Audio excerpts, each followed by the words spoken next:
જય માતાજી મિત્રો, આપણા બધાનું હાર્દિક સ્વાગત છે આપણી ચેનલ મંત્રોની દુનિયા કલયુગમાં. મિત્રો, આજે ફરી આપણી સમક્ષ હું લઈને આવ્યો છું કે માં સદી જે કલયુગમાં સાક્ષાત પરચો પૂરનારી એની સાચી ઓળખાણ શું છે. અને અત્યારે આપણે કહી રહ્યા છીએ કે 33 કોટીના દેવી દેવતા, અને પહેલાં આપણને જાણવા મળતું કે 33 કરોડ દેવી દેવતા. તો આમાં શું રહેલું છે એની સરસ મજાની આપણે વાત કરીએ, જે મારી જાણકારી મુજબ હું તમને જણાવવાનો છું. તો શરૂ કરીએ મિત્રો. તો એવું કહેવાય છે કે માં સદી એટલે સાક્ષાત કળિયુગની દેવી, જે માનવીનો અવતાર હોય છે એના કોખેથી અવતાર લીધેલો એવી એક જ દેવી આ કે જે 33 કોટીના દેવી દેવતા છે, જે 33 કરોડ દેવી દેવતાઓ છે, એમાંથી એક અવતાર એવો કે જેને માનવીના કોખમાંથી અવતાર લીધો હોય. જેમ કે ખોડિયાલ હતી તો ખોડિયાલ નાગણી બનીને અવતાર લીધો. ચેહર માતાની વાત કરીએ તો ચેહર એ ડાયરેક્ટ ગોળિયામાં પ્રગટ થઈ હતી. એમ આજે આપણી સદી છે એને માનવીના કોખે અવતાર લીધેલો. અને એવું કહેવામાં આવે છે કે મહેસાણા પાસેનું એક જિલોસણ કરીને ગોમ છે. આ ગોમ એ પહેલાં ગઢવીઓનું કહેવાતું હતું. અને જિલોસનમાં એક ગઢવી એવું હતું કે જે હાલમાં આપણે પાકિસ્તાનની અંદર જે સિંધ પ્રદેશ આવેલો છે, જે પોકરણ છે, ત્યાં બોર્ડર ઉપર જે હિંગરાજ માતાનું મંદિર છે ત્યાંની એક બાધા રાખેલી હતી. પહેલાં તો બધું અખંડ ભારત કહેવાતું, એટલે બધું એક જ દેશમાં આવતું હતું.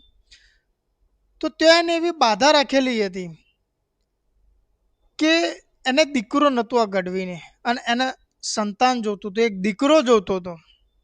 એટલે આ હિંગરાજ માતાની બાધા એવી રાખેલી, ત્યાં એ પોચમ ભરતો, પૂનમ ભરતો, અને અહીંથી 2 જણા જઈ અને મોનવી ત્યાં માતાજીની પૂનમ પોચમ ભરીને એની આરાધના કરતા હતા.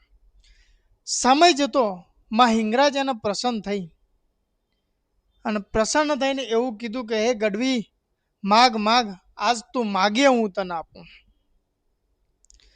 આવું કહી અને ગઢવી સામે જોયું તો જ્યારે એને માતાજી દેખાયા તો એનું મન થોડું બદલાયું, અને એને એવું કીધું કે હે માં, આવ્યો તો હું તારા દરબારમાં દીકરા માટે, પણ હવે મારે દીકરો જોતો નથી. તો માં હિંગરાજ એવું કહે છે કે તને દીકરી આપું તો. પણ ગઢવી એવું કહે છે કે માં દીકરીને તો પરણાવીને કાલ સાસરે જતી રહેશે, પણ આજ જો તું સાક્ષાત માતા હિંગરાજ જો પ્રગટ થયું હોય તો મને એક વચન આપ કે હું માગું એ તું આપીશ. ત્યારે માતા હિંગરાજ કહે છે કે ગઢવી, હું તારી ભક્તિથી પ્રસન્ન થઈ છું, અને આજ માગ તો માગે હું તને વચન આપું. ત્યારે ગઢવી એવું કહે છે કે માં, મારે દીકરી જોઈએ છે, મને દીકરીના રૂપમાં તું જોઈએ છે. તું મારા ઘરે દીકરી બનીને આય અને હું તારો બાપ થઉં, એવું મને એક પિતાનું સૌભાગ્ય મળે, આવું માગું છું. ત્યારે માતા હિંગરાજ એવું કહે છે કે તથાસ્તુ. અને પછી એવું કહે છે કે મહાસુદ આઠમના દિવસે તારા ઘેર હું દીકરી થઈને અવતાર લઈશ, અને મારા મોઢામાં લોખંડના દંત હોય તો એમ મોંજે કહું હિંગરાજ પોતે તારા ઘેર અવતાર લઈને આવી છું, એ મારી નિશાની છે. આ રીતના ગઢવી એ પોતાના ઘેર આવે છે, અને સમય જતો દિવસ બને છે કે મહાસુદ આઠમનો દિવસ આવે છે, અને એ દિવસે આ ગઢવીને ત્યાં માતાજી અવતાર લે છે.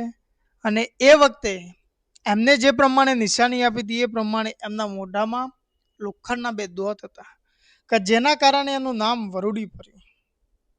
આજ એ માતા હિંગરાજ એ માના કોખેથી અવતાર લીધું, ત્યારે એનું નામ વરુડી પડ્યું.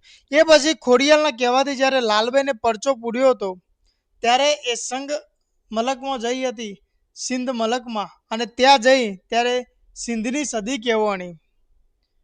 એ પછી હમીર સુમરા અને કક્કુને મળી તો હમીરની માતા તરીકે પણ ઓળખાય છે. એ પછી સંઘના બેડા પર માતા બેઠી એટલે સિકોતર બની અને ત્યાંથી રાજા વિક્રમ લઈ ગયો એને પૂજવા માટે, ત્યારે એનું નામ હરસિદ્ધિ પડ્યું અને રાજા વિક્રમ પછી રજપૂતો એને પૂજવા માંડ્યા એટલે એનું નામ ભવાની પડ્યું. આમ બધી જગ્યાએ માતા એક જ પણ એના નામ અલગ અલગ થવા માંડ્યા. એટલે કે ગણીએ તો માતા પહેલા જ્વાલા, જ્વાલામાંથી એ હિંગરાજનું રૂપ લીધું, હિંગરાજમાંથી વરુડી બની, વરુડીમાંથી સધી બની, સધીમાંથી સિકોતર બની, સિકોતરમાંથી હરસિદ્ધિ બની, હરસિદ્ધિમાંથી ભવાની બની, ભવાની થઈને નાગણી બની. આમ માતા એક પણ એનું નામ સ્વરૂપ અલગ અલગ. જેને જેવી ભક્તિ કરી, જેને જેવી પૂજા કરી, એવો એવો અવતાર એનો મળ્યો, એવી એવી શક્તિઓ એની સામે બતાવી. એટલે તો આપણે કહીએ છીએ કે 33 કોટીના દેવી દેવતા છે, જે 33 કરોડ દેવી દેવતાઓ છે એમાંની એક સદી એવી છે કે જેને માનવીના માના કોખમાંથી જેને અવતાર લીધો હોય, કે જે આજે આપણે કહીએ તો આપણું સાંભળે, આપણે માગે આપ અને એ ચાહે આપણા જોડેથી લઈ પણ લે. આ એ આપણી માં સદી છે મિત્રો. બીજું કે માતા એક એનો રૂપ અલગ. એમ 33 કોટી દેવી દેવતા એ સાચું છે, 33 કોટી એટલે 33 પ્રકારના દેવી દેવતાઓ. પરંતુ જે તમે જોશો તો આપણા જે ગયરા હતા એ જ્યારે પણ પાઠ નોખતા હશે ત્યારે એવું કહેતા હશે કે 33 કરોડ દેવી દેવતા. તો એ પણ સાચી વાત છે.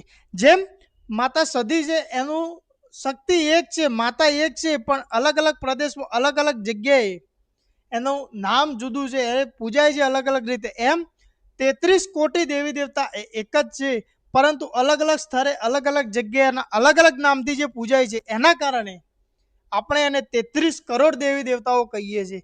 શક્તિ ટોટલ 33 છે, પણ અલગ અલગ નામથી 33 કરોડ આપણે એમને ઓળખતા હોઈએ છીએ. તો મારી દ્રષ્ટિએ બંને યોગ્ય છે. તો મિત્રો આજે આપણે માં સદીનો સાક્ષાત પરિચય જોયો, એની ઓળખાણ જોઈ. બીજું કે આ વિડીયો તમને કેવું લાગ્યું એ મને જરૂરથી મિત્રો જણાવજો, અને તમારા ત્યાં તમે કયા અવતારે આનું પૂજો છો એ પણ મને કોમેન્ટમાં જણાવજો. અને જો વિડીયોની જાણકારી તમને યોગ્ય લાગી હોય, તમે ના જાણતા હોય અને કંઈક નવું લાગ્યું હોય તો વિડીયોને લાઇક કરી, અને જો ચેનલને સબસ્ક્રાઈબ ના કરે તો સબસ્ક્રાઈબ કરી લેજો, અને તમારા 2 મિત્રો સુધી પણ આ માહિતી શેર જરૂરથી કરજો મિત્રો. મળીએ આગળના વિડીયોમાં, ત્યાં સુધી રજા લઈશ. જય માતાજી, હર હર મહાદેવ, જય મા સદૈવ.